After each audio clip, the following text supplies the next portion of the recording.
অনেক রাত কাটাইছেন বিভিন্ন জায়গায়। আজকে একটু মাহফিলে আইসে একটা মাহফিলের তো বিসর্জন করা যাবে না।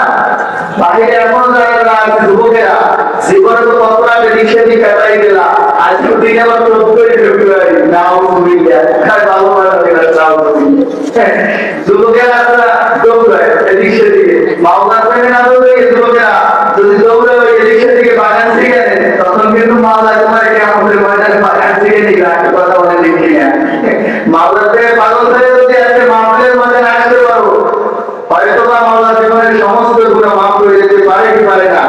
বলেন কি পারে কি পারে না? জিন্দেগি দর যাইরে ফাঁকি দিয়া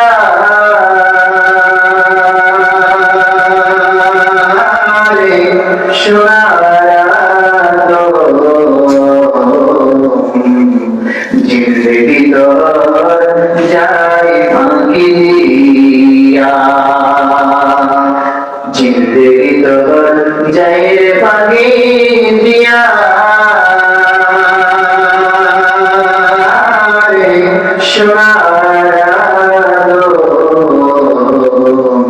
জিন্দেগি তোর যাই ফাঁকি দিয়া জিন্দেগি তোর যাই ফাঁকি দিয়া জিন্দেগি তোর যাই রে ফাঁকি দিয়া রে সোনার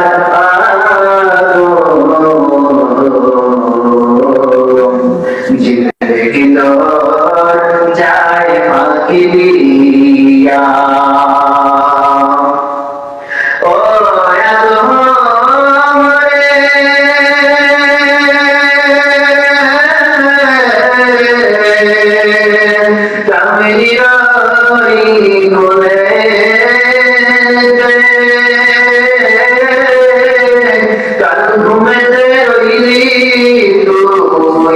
সারা জীবন কাটাইলি ঘুমায়া ঘুমায়া রে সোনার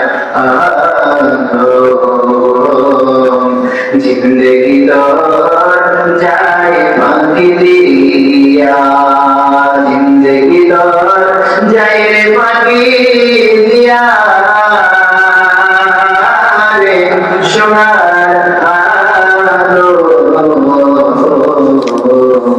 জিন্দেগি তোর যাই ফাঁকি দিয়া জোরে বলি আল্লাহু আকবার।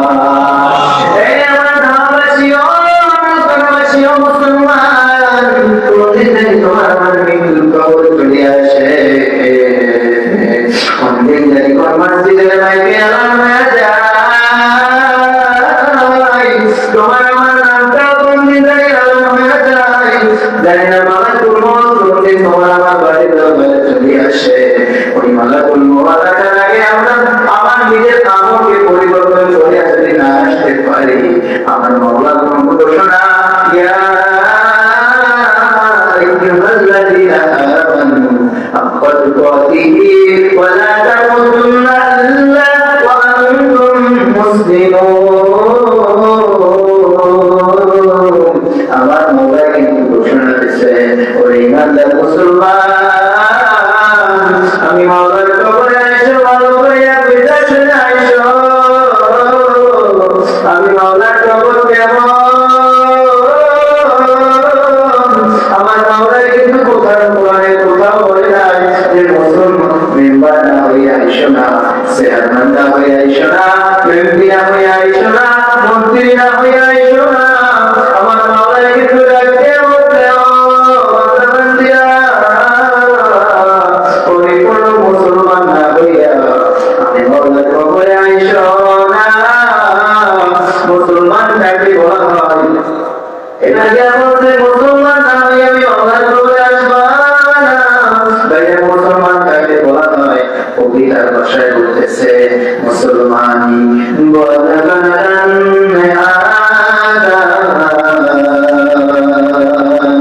মুসলমানি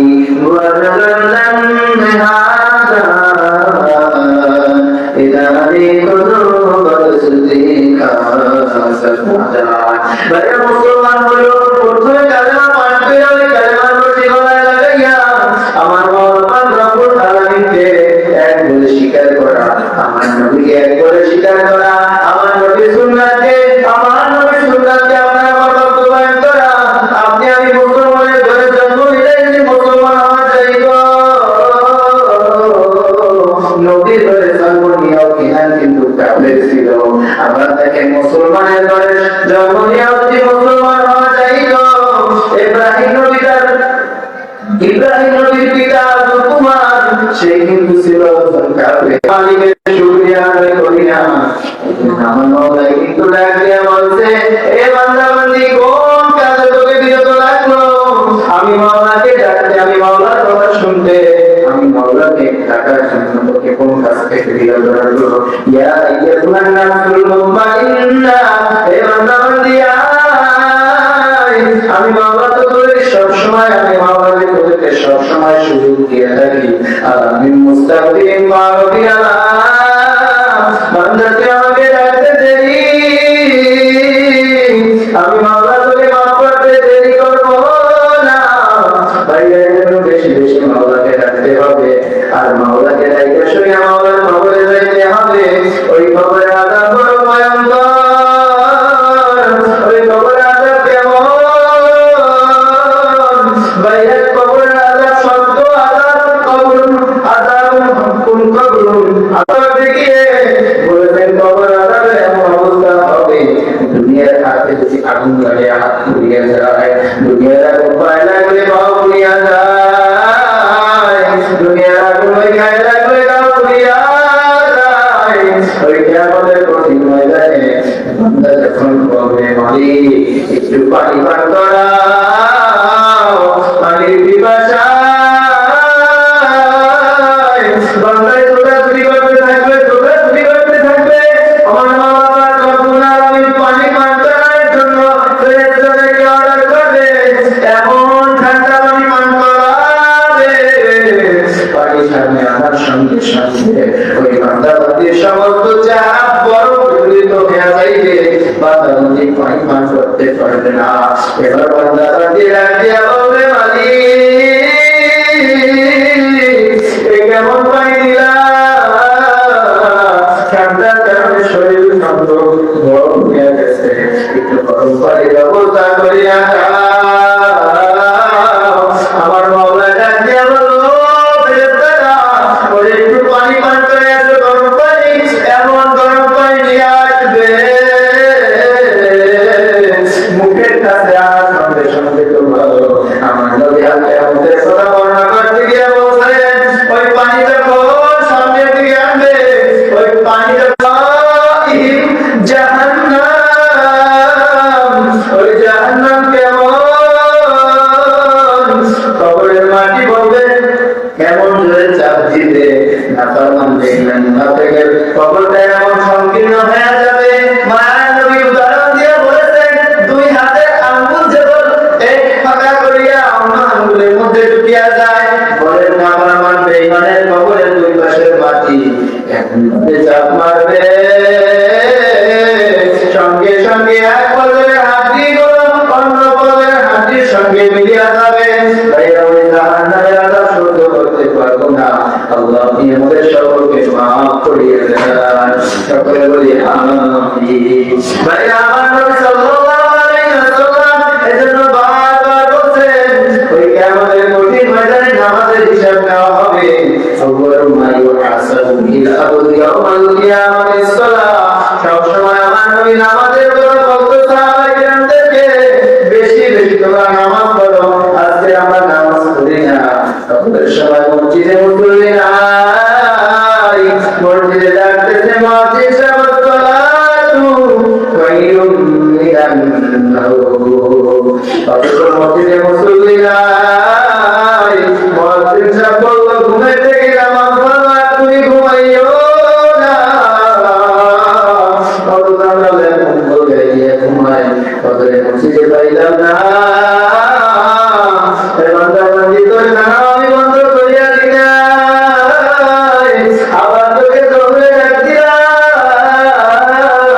তোকে দৌড়েও পাইলাম না, আমরা তোকে আসলে ধরতে অবসরও পাইলাম না, আমরা তোকে আমি মাগরিবে ডাক দিলাম, আয় আয় বান্দা বান্দি আয় আয়, আমি মালিক হয়ে এসে দরবার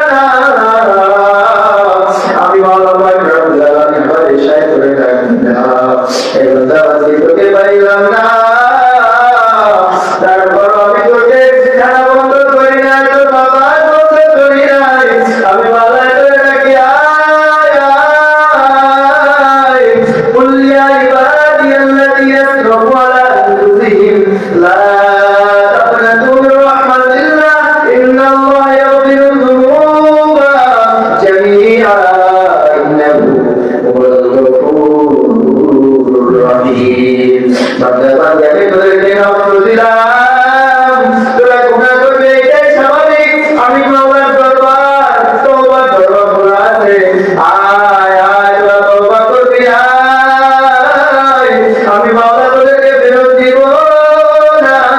ভাই আমরা কত গুনাহ করছি, গুনাহ করতে করতে এমন অবস্থা হয়ে গেছে, আমার মাওলা ডাক দিয়া বলে বাবা রহমান দিয়া দাও বাপি, আমি মাওলার রহমত তোদের গুনাহ থেকে বেশি, আয় বান্দা বান্দি আয় আয়, আমি মাওলাকে যদি একবার ডাক দিতে পারো, আমি মাওলাকে কি মাফ করতে পারবো না। তাই এই জন্য বেশি বেশি আল্লাহকে ডাকতে হবে, জোরে একটা ডাকতে আল্লাহ ইয়া আল্লাহ, আর জোরে ডাকতে আল্লাহ। ভাইয়া প্রোগ্রাম দাঁড়াই আমার মনে পড়ে গেল, বনি ইসরায়েলের জমানায় একটা যুবক ছিল, এমন কোন গুনাহ নাই যে করে নাই, ওই যুবকটা গুনাহ করতে করতে করতে করতে এলাকার পরিবেশ খারাপ হয়ে পড়েছে, এলাকার মানুষ তাকে তাড়াচ্ছে জঙ্গলের দিকে। কিছুদিন যাওয়ার পর পয়গম্বর মুসা আলাইহিস সালাতু ওয়াস সালামকে আল্লাহ তাআলা স্বপ্নের মধ্যে দেখাই দিয়েছে, ও আল্লাহর নবী মুসা, আমার এক দোস্ত আছে, ওই জঙ্গলের ভিতরে দুনিয়া থেকে বিদায় হয়ে গেছে, যাও একটু জানাজা পড়ে গিয়া দাফন করিয়া দিয়ে আসো, এবং সবার একটা এলান করিয়া দাও যে ওই ব্যক্তি জানাজায় সবাইকে যাইতে হবে। পয়গম্বর মুসা ডাক দিয়া বলে, মালিক এই বনি ইসরাইলের দলেরা কিছু না দিলে তো যাবে না। আমার মাওলা ডাক দিয়া বলে, মুসা তুমি জানা দাও, ওই ব্যক্তি জানাজা যে করবে তাকে আমি মাওলা মাফ করিয়া দিব, বলে আমরা সুবহানাল্লাহ। আমার নবী মুসা পয়গম্বর মুসা আলাইহিস সালাতু ওয়াস সালাম এলাকায় এলান করে দিয়েছে, দলে দলে লোকেরা জঙ্গলের ভিতরে যাওয়া শুরু করলো। হঠাৎ করিয়া যখন যুবকের জানাজা দেবে, জানাজা দেওয়ার আগে যুবককে সবাই দেখতে এসে দেখে একটু সবাই চিনে ফেলাইছে ওই যুবক, যেই যুবককে আমরা তাড়াইছিলাম, আজকে ওই যুবকের জানাজা পড়বে, আমাদেরকে মাফ করে দিবে। পয়গম্বর নবী মুসা আলাইহিস সালাতু ওয়াস সালামকে বলতেছে, নবী মুসা তুমি বলছো আল্লাহর দোস্ত, আমরা তোকে সবার থেকে তাড়াইছিলাম, এত গুনাহ করতে করতে এলাকার পরিবেশ খারাপ হয়ে গেছে। মুসা আলাইহিস সালাতু ওয়াস সালাম আল্লাহর কাছে দরখাস্ত করলেন, মালিক আপনি বলছেন আপনার বড় দোস্ত, আর শহরবাসী বলতেছে আপনি এত বড় দুশমন ছিল, আল্লাহ গুনাহ করতে করতে এমন অবস্থা করছে, শহরের পরিবেশ খারাপ করে বলে তাকে জঙ্গলায় পাঠিয়ে দিলেন। মালিক এখন আমি কোন দিকে যাব? আমার মাওলা ডাক দিয়া বলেন, মুসা শহরবাসী সত্য বলছে এবং আমিও সত্য বলছি, মুসা তুমি জানো না আমি মাওলার দরবারটা দরবার না, আমি মাওলার দরবারটা ভালো দরবার না রে মুসা। ও যখন সমস্ত জায়গার দরজাগুলো বন্ধ করিয়া যাইতে তালাশ করতে সাহায্য পায় নাই, বামে সাহায্য তালাশ করতে বামে কোনো সাহায্য নাই, উপায় বামে সাহায্য সমস্ত জায়গায় সাহায্য বানাইয়া ও যখন পাইয়া ইন্নাহু মামা বাড়ি ওয়ালা বাড়িয়া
দিয়া কবরে রাইখা ধরে বলেন না সুবহানাল্লাহ।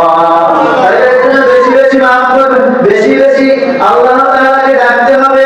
আমার আল্লাহ তো ডাক দিয়ে বলেছেন কুলিয়া ইবাদিয়াল্লাযিনা আসরাফু আলা আনফুসিহিম লা তাকনাতু মির রাহমাতিল্লাহ ইন্নাল্লাহা ইয়াগফিরু যুনুবা জামিআ ইন্নাহু হুয়াল গফুরুর রাহিম। ভাইরা আমার মাওলার দরবারটা তাড়াতাড়ি দরবার না, বাগান দরবার না। আমরা কত গুনাহ করছি, তার থেকেও আমার মাওলার রহমত বেশি। ভাইরা দুনিয়ার সব মানুষ যদি আমার মাওলার বিরোধী করে, তারপর আমার মাওলার কোনো সমস্যা হবে না। কথা বলেন ঠিক কিনা? আমার মাওলা এই জন্যই বলছে দুই ধরনের জাতি দুনিয়ায় থাকবে, একদল আমার পক্ষে কাজ করবে আর একদল আমার বিরোধী করবে। কথা বলেন ঠিক কিনা? একদল কোরআনের কাজ করবে আর একদল কোরআনের মাহফিল বন্ধ করবে, একদল কোরআনের বিরুদ্ধে কথা বলবে আর একদল কোরআনের পক্ষে কথা বলবে। কথা বলেন ঠিক কিনা? ফারিকুন ফিল জান্নাতি ওয়া ফারিকুন ফিস সাঈর। আমার মাওলার জন্য কথা বলতে আমার একটা রাস্তা জান্নাতে আর একটা রাস্তা কিন্তু জাহান্নামে। জান্নাতের রাস্তাটা কেমন? দুনিয়ার মানুষ ফল খাইতে বুঝে ফল চালাবে, তারপর খাওয়া লাগে। ওই জান্নাতের মধ্যে ফল গাছ থাকবে, একটা ফলের কাছে 40 রকমের ফল থাকবে। ওই একটা ফলের কাছে 40 রকমের ফল থাকবে, এক একটা ফলের ভিতরে 40 রকমের মজা থাকবে। জোরে বলেন সুবহানাল্লাহ। মাওলা পারে কি পারে না? ভাই পারে কি পারে না? দুনিয়ার মধ্যে তোমায় দেখা দিতে একটা ইলিশ মাছের মধ্যে 3-4 রকমের মজা আছে না নাই? মাথার মধ্যে এক রকমের মজা, পিঠের মধ্যে এক রকমের মজা, লেজে এক রকমের মজা, আবার জিভের মধ্যে এক রকমের মজা আছে না নাই? এই খাওয়ার জন্য রাখতেন কে? আল্লাহ। আর জোরে রাখতেন আল্লাহ। আল্লাহ গুরুগান গাবো না, গুরুগান গাবো। জোরে বলেন আল্লাহ। এসো না আল্লাহর নামে গান গাই, এসো না তারি নামে গান গাই। আল্লাহু আকবার বলো, আল্লাহু আকবার, আল্লাহু আকবার বলো, আল্লাহু আকবার। তোর নামের সুর দিলে হৃদয় হাসে, এ নামের সুরে সুখ নেমে আসে। এ নামের সুর দিলে হৃদয় হাসে, এ নামের সুরে সুখ নেমে আসে। মিলে না মিলে না এ নামের তুলনা, মিলে না মিলে না তুলনা, মিলে না মিলে না মিলে না এ নামের তুলনা, তুলনা নাই নাই নাই। এসো না আল্লাহর নামে গান গাই, এসো না তারি নামে গান গাই, এসো না তারি নামে গান গাই। কার নামে গান গাবো? যেই নামে গান গাইলে আল্লাহ তাআলা খুশি হয়, রাসূল খুশি হয়। ওই নামের গান গাইলে কারা কারা মাওলার কবরে যাইতে চাই? জোরে বল না আল্লাহু আকবার। নারে তাকবীর, নারে তাকবীর। আল্লাহর মাহফিলকে তুমি কবুল করিয়া নাও। আল্লাহ খাওয়া নাও জায়গা মরহুম মুদাদ্দির আলী হাফিজিয়া মাদ্রাসাকে কবুল করিয়া নাও।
আমি মাওলার করে মাফ না করে পারবো না, আমি মাওলার করে না দিয়ে পারবো না। এই এমন ভাবে তৈরি করতে হবে ইল্লা মা আল্লাহ বিকলবিন সালিম। আমার মাওলার কাছে কিন্তু কোনো জিনিসের দাম নাই, কোটি টাকাওয়ালার দাম নাই, মেম্বারের দাম নাই, চেয়ারম্যানের দাম নাই, এমপির দাম নাই, বড় হিসাবের দাম নাই। আমার মাওলার কাছে দাম কিসের? ইল্লা মা আল্লাহ বিকলবিন সালিম, পরিশুদ্ধ কলবে। বলেন কিসের দাম? পরিশুদ্ধ কলব। পরিশুদ্ধ কলবের দাম, পরিশুদ্ধ কলব আপনার আমার তৈরি করতে হবে। যেই কলবটা হলো নামাজওয়ালা কলব, যেই কলবটা হবে রোজাওয়ালা কলব, যেই কলবটা হবে যাকাতওয়ালা কলব, যেই কলবটা হবে আপনার আমার মতওয়ালা কলব, যেই কলবটা হবে সুন্দর কলব, যেই কলবটা দিয়ে মানুষকে কোরআনের কথা শুনাইবে আর কোরআনের দাওয়াত দিবেন, সেই কলব ইনশাআল্লাহ পরিশুদ্ধ কলব নিয়ে কারা কারা কবর থেকে আরেকবার হাত লাগিয়ে আল্লাহ ফিরে রাখছে। আল্লাহ আর রাখছে আল্লাহ। ভাইরা, আল্লাহ তাআলা আপনাকে আমাকে দুনিয়ায় পাঠাইলো আল্লাহর ইবাদত করার জন্য, আল্লাহর ইবাদত করার জন্য, নেক কাজ করার জন্য। কথা বলেন ঠিক কিনা? নেক কাজের ভিতরে মা বাবার খেদমত আছে না নাই? জোরে ডাকলে বলা আছে না নাই? মা বাবার খেদমত। অনেকের সন্তান বাইরে থাকে, দেখবেন মা বাবা দেশে থাকে, আবার মা বাবার সঙ্গে এমন ব্যবহার করে সন্তান মাকে খানা দেয় না, বৃদ্ধাশ্রম আছে না নাই? কোটি কোটি টাকার মালিক তুমি হও না কেন বাবা, ওই মা যদি একবার তোমার কারণে উফ শব্দ করে, আহ শব্দ করে, তোমার ধ্বংসের কারণ হয়ে যায়, ওই মা উফ আহ শব্দ করার দ্বারা। আমার আল্লাহ তো কোরআনের মধ্যেই বলে দিয়েছেন সূরা বানী ইসরাঈলের মধ্যে, ওয়াকাদা রাব্বুকা আল্লা তা'বুদু ইল্লা ইয়াহু ওয়া বিল ওয়ালিদাইনি ইহসানা। এ সন্তান, তোমার মা বাবা যদি দুনিয়ায় বেঁচে থাকে, তোমার মা বাবার সঙ্গে তুমি ওই ব্যবহার করবা যেই ব্যবহার তোমার মা বাবা তুমি ছোট ছিলা তখন যেই ব্যবহার করছিল তোমার সঙ্গে। আবার তোমার মা বাবা যদি বৃদ্ধ বয়সে উপনীত হয়ে যায়, তখন তোমার মা বাবার সঙ্গে ওই ব্যবহার করবা যেই ব্যবহার ছোটবেলায় তোমার মা তোমার সঙ্গে করেছিল। কিন্তু আজকে খবর নিয়ে জানা যায় মা বাবা বৃদ্ধ হয়ে যাওয়ার পর সন্তান ঢাকায় বাড়ি করতেছে, সন্তান মাকে দেখে না, বাবাকে দেখে না, আছে না নাই? ওই সন্তান জীবনেও মা বাবার আদর্শ সন্তান হতে পারে না। এই মুসলমান বন্ধু আমার, ও পর্দার মা,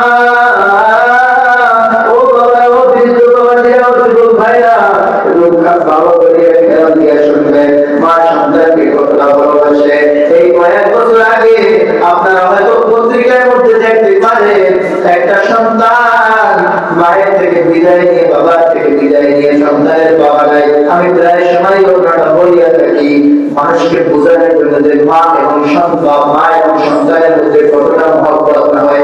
দেখেন সন্তানটা মায়ের থেকে বিদায় নিয়ে বাবা নাই, এতিম সন্তানটা ঈদের এক মুহূর্ত বাড়ি থেকে রওনা।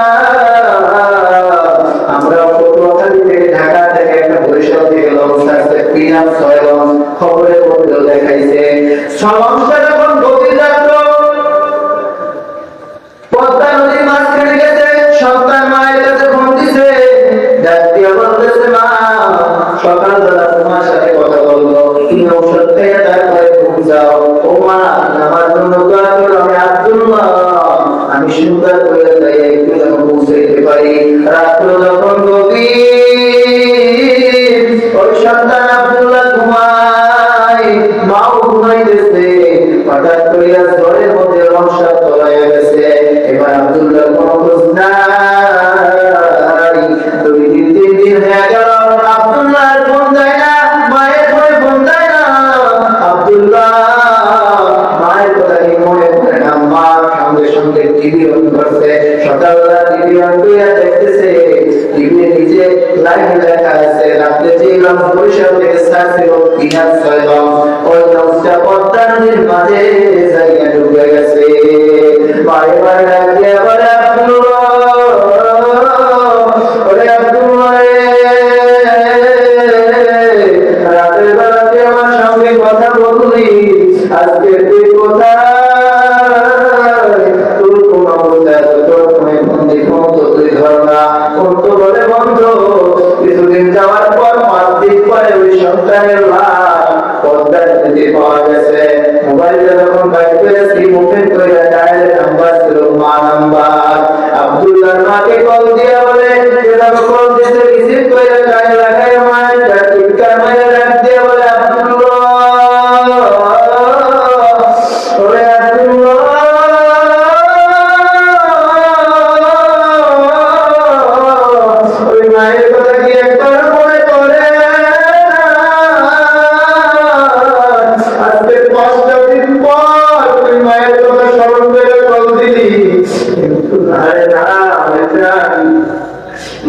ওই পাশ দিয়ে কথার ভিতরে একজন বলতেছে, ওরে মা,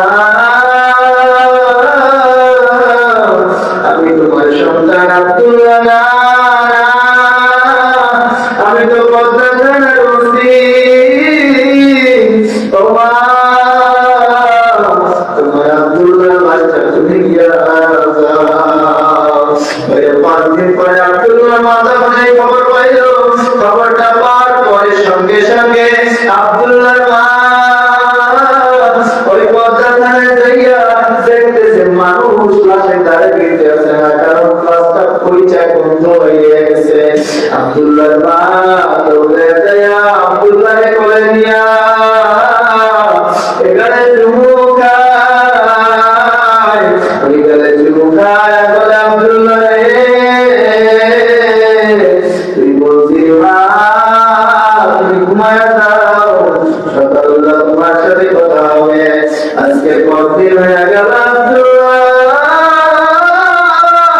ওই মায়ের কথা একবার মনে পড়ে না,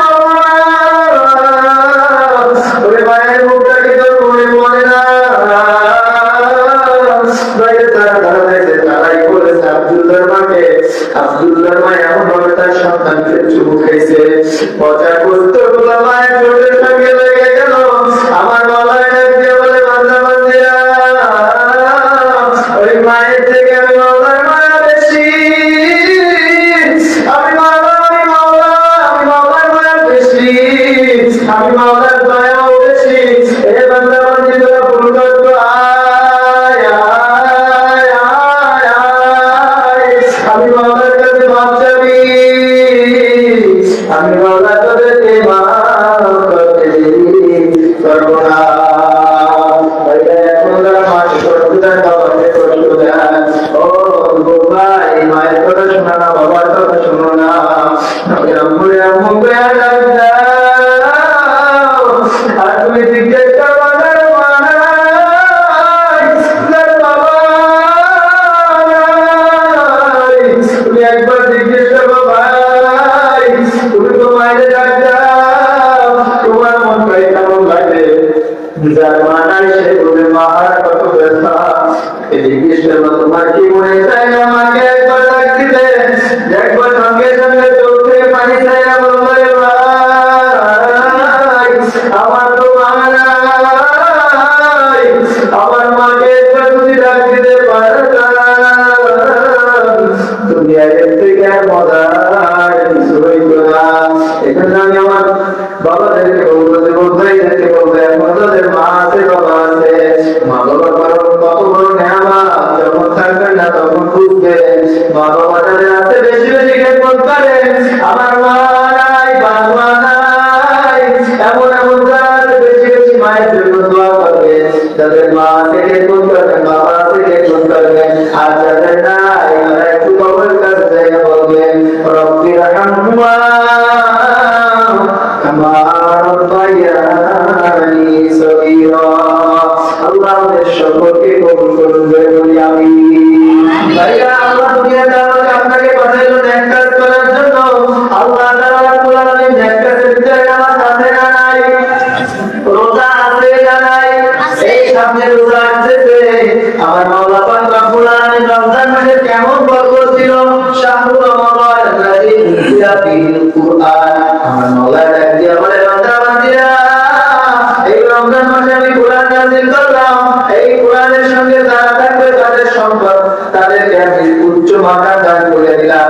দেখেন, ছোট্ট একটা গিলাম, মানুষ হাজার হাজার টাকা দিয়া কাপড় পরে, পায়ে লাগলে চুমা দেয় না, গায়ে লাগলে চুমা দেয় না, কিন্তু কোরআন শরীফের একটা গিলাম গায়ে লাগার সঙ্গে সঙ্গে চুমা দেয় কি দেয় না? ছোট্ট একটা রিহাল হাজার হাজার টাকা দিয়ে খাট বানায় ঘুমায়, পায়ে লাগলে চুমা দেয় না। ছোট্ট রিহাল যেরকম পা সঙ্গে লাগে সঙ্গে সঙ্গে চুমা দেয়, কারণ কি? কোরআনের সঙ্গে লাগার কারণে তার সম্মান বাড়ায় দিচ্ছেন কে? জোরে ডাক দিয়া বলেন কে? ডাক দিয়া বলেন, শাহরু রমাদান আল্লাযী উনজিলা ফীহিল কুরআন। বান্দা বান্দি, আমি রমজান মাসে কোরআনকে নাযিল করলাম। এই কোরআনকে রমজান মাসে এই জন্য নাযিল করলাম, যার কারণে রমজান মাসের দাম বাড়ায় দিয়েছেন কে? জোরে বলেন কে? এই